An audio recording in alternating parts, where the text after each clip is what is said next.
Live from WTVO Rockford and your home team. Eyewitness News at 5 starts now. Honoring the end of slavery, we're live at what's billed as the oldest Juneteenth celebration in the state. Plus weekend violence, 2 kids and a man are hurt in 3 separate crime scenes in Rockford. And celebrating those who give back, a local nonprofit whose mission is to help kids honors those who support that mission.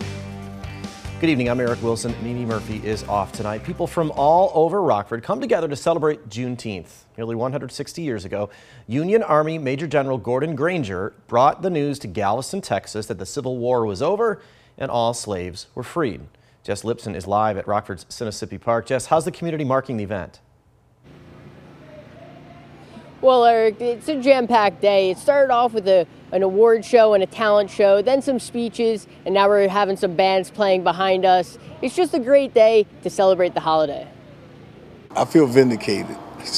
You know, you do something and it doesn't work in the beginning, but we just keep working, and it worked out. Tommy Meeks and his wife pushed for the recognition of Juneteenth for more than 3 decades. About the same amount of time he's put on the annual celebration in Rockford. But it's great because to me, it's bringing people together. And that's what America was supposed to be about in the very beginning. You know, freedom, unity, and all that. And it took us a long time to get there. But I think Juneteenth is getting there. With the day now a federal and state holiday, plenty of people came out for the Juneteenth collaborative celebration in Sinnissippi Park. Very cool. To be, you know, part of the educational community as well as part of the African American community. We're able to come out here and show exactly what it is that Legacy has to offer. I knew there was going to be a bunch of people out here, but just coming out and seeing this event yesterday, I'm just like, oh yeah, they showed up. So I'm like, it's fun. It's neat seeing this. Meeks planned a jam-packed 2-day observance with events, prizes, and ample of ways to get educated on the history of this day. We need to work on some things right now. By knowing our history, we'll be able to head some things off. And I think Juneteenth is the type of holiday that'll help people focus on how we can fix things. And I always say, help people, don't hurt people. Live music and food and a celebration of this day. I don't know, it's since Biden signed it into a federal law thing, and I'm just like, this is kind of a neat thing. It's difficult for me to say that because I realize the history behind it, but just the fact that we can hold this out at Sinnissippi, I absolutely love it here. The festivities will go on until 8:45 tonight. There's a ton of food, ton of vendors, and plenty of time to make your way out here. Reporting live at Sinnissippi Park, I'm Jess Lipson. Back to you, Eric. Jess, thanks for that live report. A local nonprofit uses Juneteenth to recognize Rockford leaders and difference makers. Young Eagle Success, or YES Club, held its Golden Eagle Awards. Juneteenth coordinator Tommy Meeks and Bergstrom chairman Dave Rydell were a couple of the people recognized, as well as us here at WTVO. Carl Cole founded YES Club. He says it's important leaders hear from the community in both good and bad times.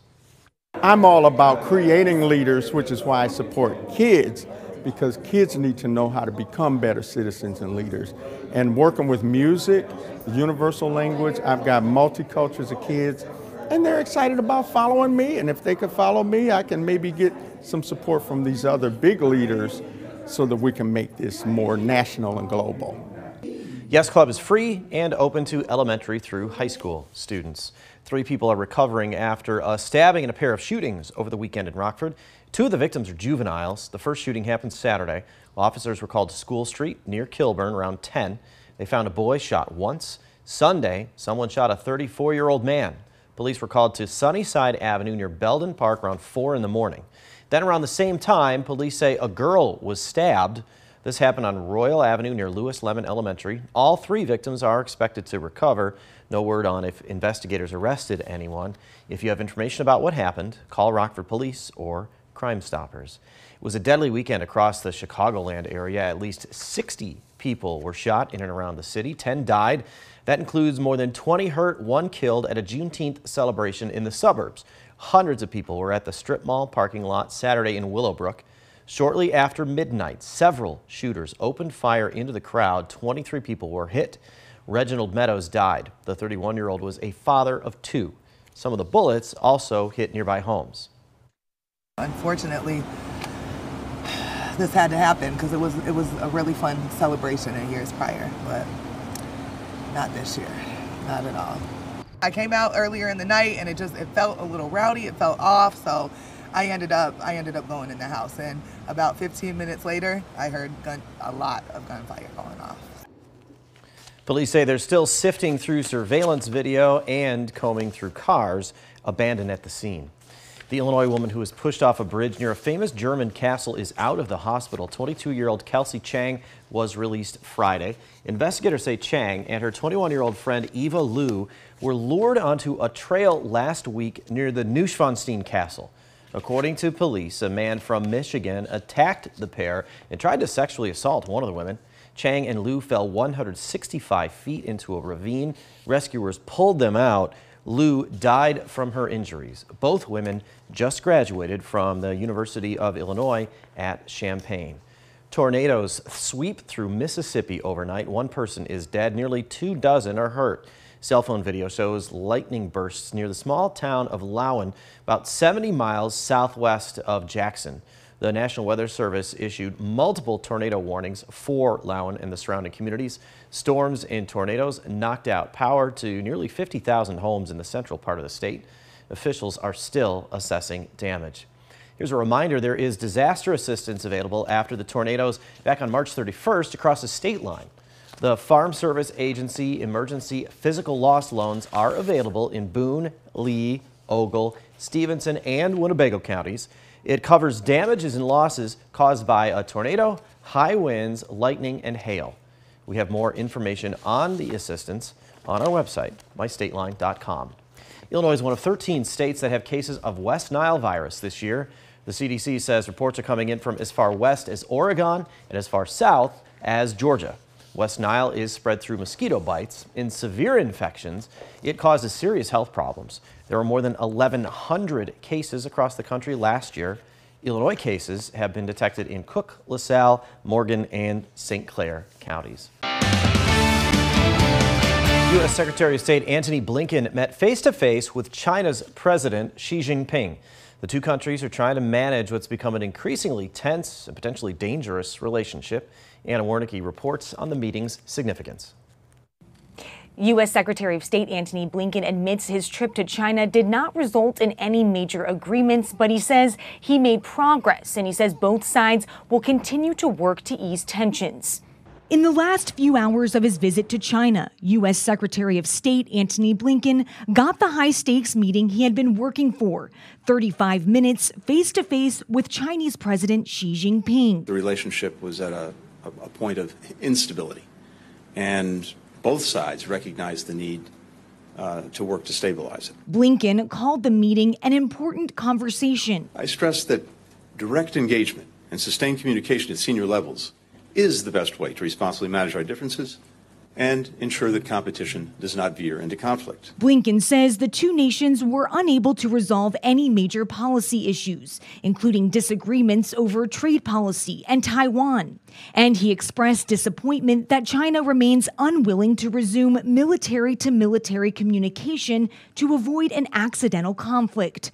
Former National Security Advisor, retired Lieutenant General H.R. McMaster, told CBS News that the meeting itself was important, but he worries the Chinese will use it against the U.S. The optics of this meeting, and I'm sure Secretary Blinken is quite aware of this, is to create a perception that we're going there to pay homage to the Chinese Communist Party. But Ohio Republican Congressman Mike Turner says the U.S. has the upper hand, and China allowed the meeting. Because they're feeling the heat, they understand that the American public see China now as a threat. Blinken says it's critical that the two countries continue to talk. He says that the Chinese foreign minister has accepted an invitation to visit the U.S. in the weeks ahead. For now, in Washington, I'm Anna Warnicki. Back to you. Now, your first warned weather forecast from Chief Meteorologist Candace King.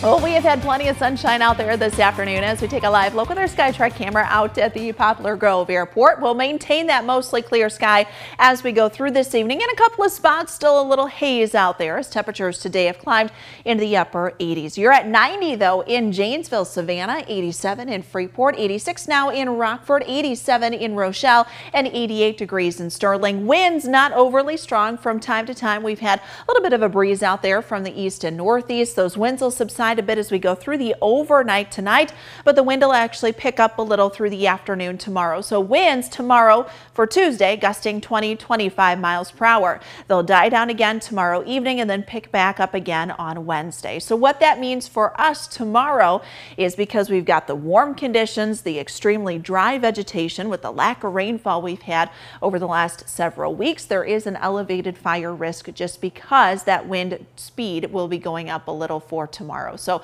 you want to make sure you limit any outdoor burning for tomorrow afternoon. Temperature tonight will drop down to 59 degrees, a fairly comfortable night, but we are going to warm right back into those upper 80s for tomorrow. I think a degree above where we made it today. We were 87 today, 87 for tomorrow. Again, a little haze out there tomorrow afternoon.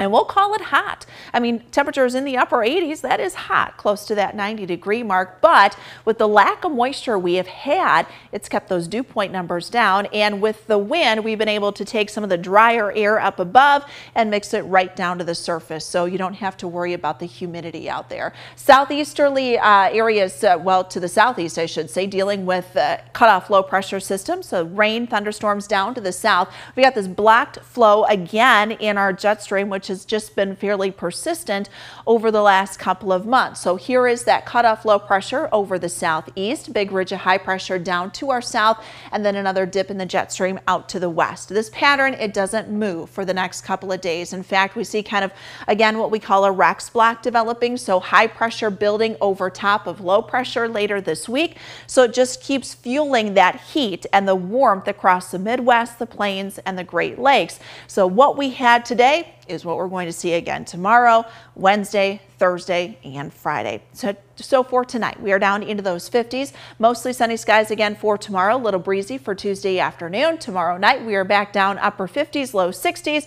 Comfortable night. We heat up very efficiently during the day on Wednesday. May see a little more cloud cover Wednesday afternoon as that temperature climbs back into the upper 80s. We maintain that, even hitting that 90-degree mark once we get into Saturday. Overnight lows coming up just a little bit. Pattern starts to break down, though, Eric, by the time we get into the weekend. So what that means, that blacking pattern could break a little bit. We start to get a little more energy funneled into the Midwest and Great Lakes. So that could give us a chance for a shower thunderstorms on Sunday and Monday of next week. But kind of looking at how the pattern has been over the last couple of weeks, not getting my hopes up too high as we go into the end of the weekend and early next week. I think there will be some rain and thunderstorms. It's just a matter of where exactly we see that. Nothing, though, soaking or widespread.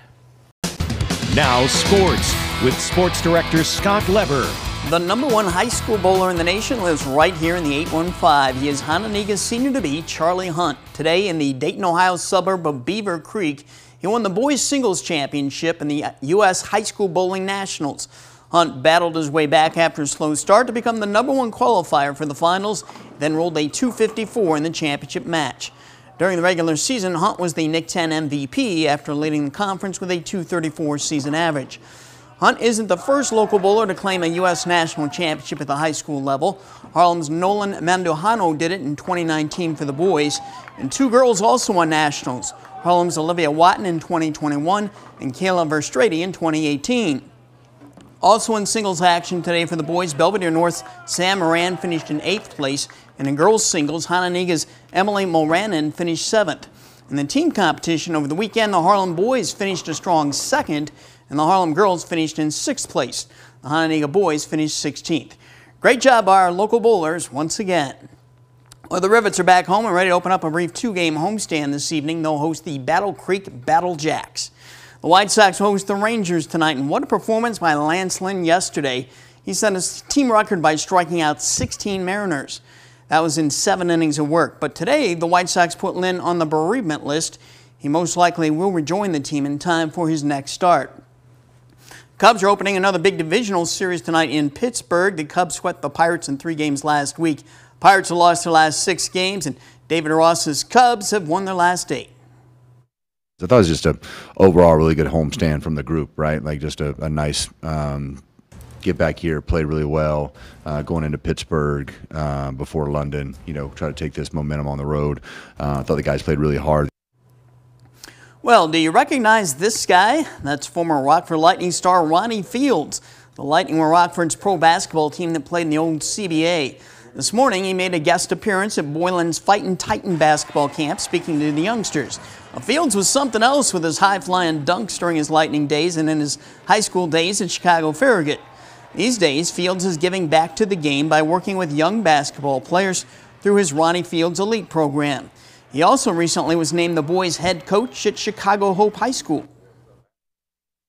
Going into this situation is a good challenge for me, not just with the basketball, but just also